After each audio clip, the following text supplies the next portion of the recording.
आप सभी भक्तों का मेरे YouTube चैनल राधे कृष्ण में हार्दिक स्वागत है। दिन शुक्रवार तारीख 26 जुलाई 2024। भगवान शिव और माता पार्वती की शाम वनवास में सुने जाने वाली कथा।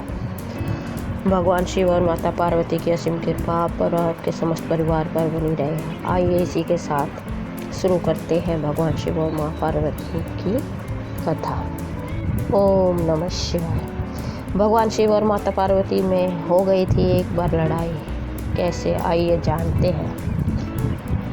एक कथा के अनुसार माँ पार्वती का रंग बचपन में काला था तथा उनके काले रंग की वजह से हुआ शिव पार्वती का झगड़ा। दरअसल उनके काले रंग होने के पीछे ब्रह्मा जी का एक लीला थी, जिसकी वजह से माँ काली बचपन में काले रंग की पैदा हुई।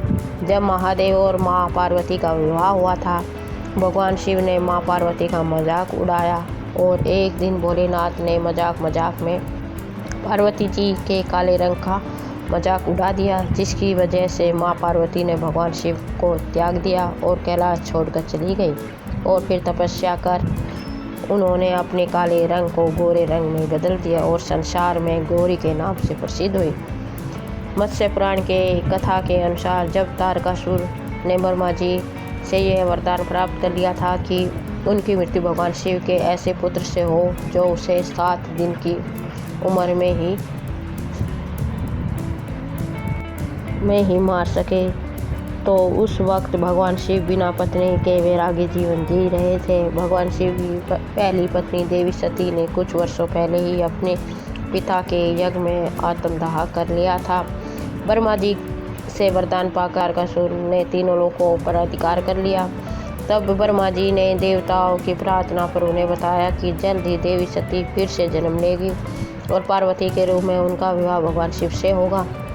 इसके बाद शिव और पार्वती को एक पुत्र की प्राप्ति होगी, जो अपने जन्म से 7वें दिन ही तारकासुर का वध कर देगा। ब्रह्मा जी की प्रेरणा से देवी सती अब पार्वती देवी के रूप में हिमालय और मैना की पुत्री के रूप में जन्म लेने वाली ही थी कि ब्रह्मा जी ने रात्रि में देवी को बुलाकर एक लीला रच दी। उन्होंने काल रात्रि देवी को आदेश दिया कि वो गर्भवती मैना के गर्भ में अंधकार रूप में प्रवेश कर जाए और जब उनकी संतान का जन्म हो तो वह उससे अपने प्रभाव से जब चाहे काले रंग का कर दे। देवी कालरात्रि ने ऐसा ही किया। वो देवी मैना के गर्भ में प्रवेश कर गई और जब पार्वती का जन्म हुआ तो उनके शरीर के अंदर काले रंग के रूप में रहने लगी और पार्वती के शरीर से निकली कालरात्रि देवी। वैसे पार्वती देवी जन्म से गोरी थी, लेकिन देवी कालरात्रि जब चाहती उन्हें काले रंग का बना देती थी। पार्वती देवी ने तपस्या कर शंकर को प्रसन्न कर लिया और जल्द ही माँ पार्वती और भोले शंकर का विवाह भी बड़ी धूमधाम से हो गया। लेकिन एक दिन त्रिकालदर्शी भगवान शिव ने माँ पार्वती को मजाक उड़ाते हुए उन्हें काली कह दिया और कहा कि तुम अपने इस काले रंग की वजह से पूरे मेरे कपूर जैसे रंग शरीर के पास आने लायक नहीं हो। दोस्तों, आप तो जानते हैं भगवान शिव कपूर रंग यानी कपूर की तरह गोरे रंग के हैं। माँ पार्वती अपना यह अपमान बर्दाश्त नहीं कर पाई और तुरंत कैलाश छोड़कर चली गई। माँ पार्वती ने एक पर्वत पर जाकर घोर तपस्या शुरू कर दी ताकि उनके शरीर का रंग भी शंकर की तरह गोरा हो जाए। अब ब्रह्मा जी तो सृष्टि के रचयिता थे। वो कोई भी काम करते थे, उसके पीछे आने वाले भविष्य की कोई घटना छुपी होती थी। जब पार्वती जी तपस्या कर रही थी तो ब्रह्मा जी प्रकट हो गए और उनसे इस तपस्या की वजह पूछी। देवी पार्वती ने बताया कि भगवान शंकर ने उनका अपमान सिर्फ इस वजह से किया है क्योंकि उनके शरीर का रंग उन्हें काला दिखाई दिया। दोस्तों, हमने आपको पहले ही बता दिया है कि पार्वती भगवान शंकर को काले रंग की इसलिए दिखा रही थी क्योंकि ब्रह्मा जी ने लीला कर पार्वती देवी के शरीर के अंदर काल रात्रि देवी का प्रवेश करा दिया था।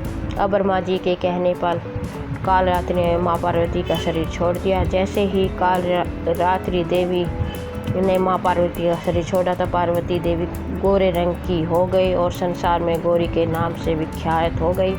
इसी दौरान इतने दिनों तक अपने अपमान की ज्वाला क्रोध से जल रही पार्वती देवी के मुख से एक विकराल शेर निकला और वह बाहर आकर खड़ा हो गया।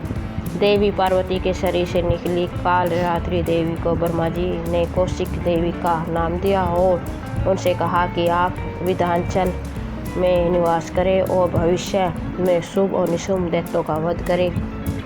देवी कालरात्रि अब संसार में कौशिकी या चंडिका देवी के नाम से जानने लगी।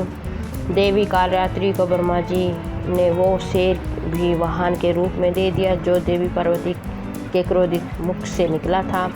ब्रह्मा जी की लीला के पीछे यही बड़ी वजह थी कि वो भविष्य में पैदा होने वाले शुभ और निशुभ दैत्यों का वध कराने वाले थे। इसलिए उन्होंने इतने वर्षों तक देवी पार्वती के अंदर देवी कालरात्रि को छिपा कर रखा था ताकि समय आने पर उन्हें कौशिकी या चंडिका देवी के रूप में संसार में प्रकट किया जा सके।